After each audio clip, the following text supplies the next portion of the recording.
మీరు బంగారం తాకట్టు పెట్టి ఆ బంగారం డబ్బులు కట్టలేక ఇబ్బంది పడుతున్నారా? ఆచారి గోల్డ్ వాళ్ళు మీ బంగారం కొని మీ లోన్ తీర్చి మిగిలిన డబ్బులు మీకు ఇచ్చేస్తారు. ఇంకెందుకు ఆలస్యం? ఆచారి గోల్డ్ ఈ నెంబర్స్ కి కాల్ చేయండి.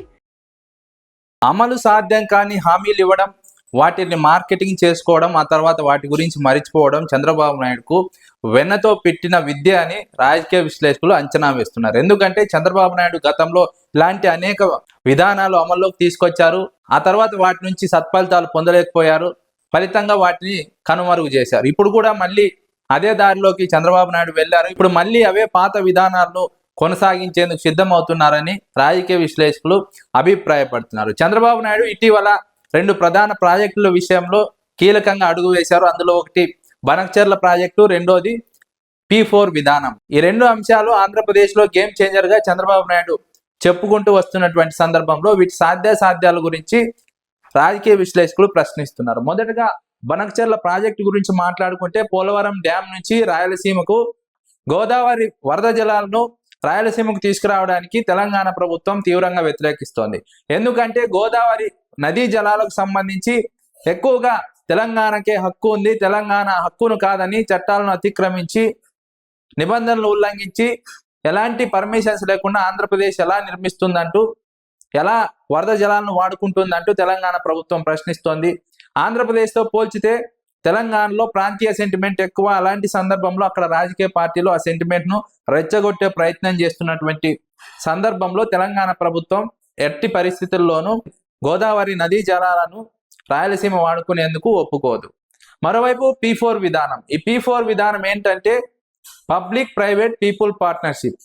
ఈ ముగ్గురి పార్ట్నర్షిప్ తో రాష్ట్రంలో ఉన్నటువంటి పేదరికాన్ని 2029కి పారద్రోలడం తెలుగుదేశం పార్టీ అధినేత లక్ష్యంగా పెట్టుకున్నారు.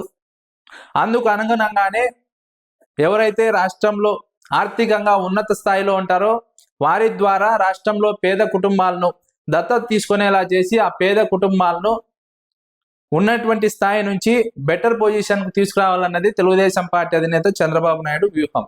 కానీ ఇప్పటి వరకు అనుకున్న స్థాయిలో ఎవరు ముందుకు రాలేదు. కార్పొరేట్ కంపెనీలు కూడా చంద్రబాబు నాయుడు ఊహించిన విధంగా ముందుకు రాలేదు. కేవలం ప్రభుత్వం నుంచి ఎవరైతే లబ్ధి పొందుతున్నారో ఆ కార్పొరేట్ కంపెనీలు మాత్రమే ముందుకు వచ్చి చంద్రబాబు నాయుడు P4 విధానంలో భాగస్వాములు అవుతున్నారు. ఇలాంటి ఒక సందర్భంలో ప్రభుత్వ ఉద్యోగులపైన ఒత్తిడి తీసుకొస్తోంది. ప్రభుత్వ ఉద్యోగులు కొన్ని ఫ్యామిలీలను దత్తత తీసుకొని వారిని బాగు చేయాలని ప్రభుత్వం వారికి సలహా ఇస్తోంది. కానీ ఉద్యోగులు ప్రభుత్వ ప్రతిపాదనకు ససేమిరా అంటున్నారు.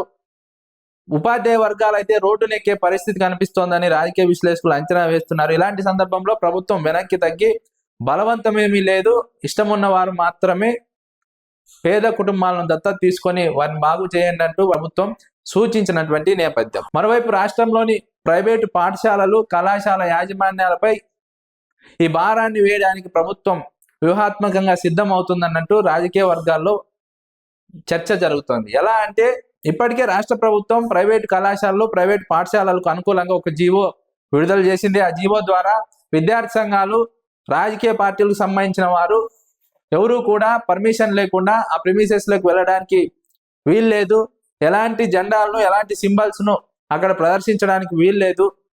ఇప్పుడు ఈ నిర్ణయం ద్వారా ప్రైవేటు పాఠశాలలకు, ప్రైవేటు కళాశాలలకు కొంత ఉపశమనం లభించినప్పటికీ ఈ P4 విధానంలో భాగస్వాములు చేయడానికే ప్రభుత్వం వ్యూహాత్మకంగా వారిని సంతృప్తి పరచడానికి వారికి అనుకూలంగా ఒక జీవోని తీసుకొచ్చింది. ఆ జీవో తీసుకొచ్చిన తర్వాత వారు సంతృప్తి పడిన తర్వాత P4 విధానంలో భాగస్వాములు కావాలని ప్రభుత్వం వారిపైన ఒత్తిడి తీసుకొస్తుందని రాజకీయ వర్గాల్లో ప్రచారం జరుగుతోంది. మరోవైపు ఉద్యోగులు వ్యతిరేకిస్తున్నారు, ఉపాధ్యాయ వర్గాలు వ్యతిరేకిస్తున్నారు, కార్పొరేట్ కంపెనీలు కూడా ముందుకు రావడం లేదు. చంద్రబాబు నాయుడు అనుకున్న స్థాయిలో ఏది జరగడం లేదు. ఇలాంటి ఒక సందర్భంలో కార్పొరేట్ పాఠశాలలు, కళాశాలలు ఎంతవరకు ప్రభుత్వం యొక్క ప్రతిపాదనను ఒప్పుకుంటాయి, ప్రభుత్వ ఒత్తిడికి తలొగ్గి P4 విధానంలో భాగస్వాములు అవుతారు అన్నది ఇంకొక చర్చ. ఒకవైపు బనకచెర్ల ప్రాజెక్టు, మరోవైపు P4 విధానం, ఈ 2 ఆంధ్రప్రదేశ్ లో గేమ్ చేంజర్ గా మారుతాయి.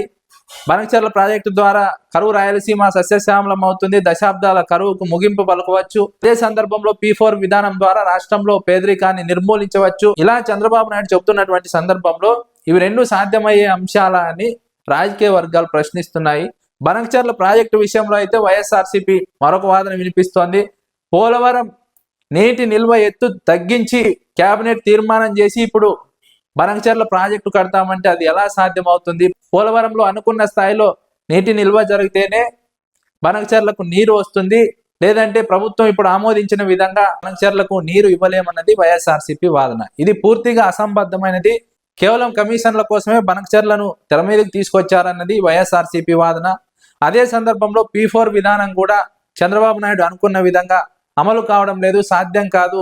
ఇది బలవంతంగా తీసుకునే అంశం కాదు. స్వచ్ఛందంగా కార్పొరేట్ కంపెనీలు, ఉన్నత స్థాయిలో ఉన్నటువంటి వ్యక్తులు ముందుకు రావాల్సినటువంటి అవసరం ఉంది, కానీ ఇది బలవంతంగా సాధ్యమయ్యే అంశం కాదని రాజకీయ విశ్లేషకులు అంచనా వేస్తున్నారు.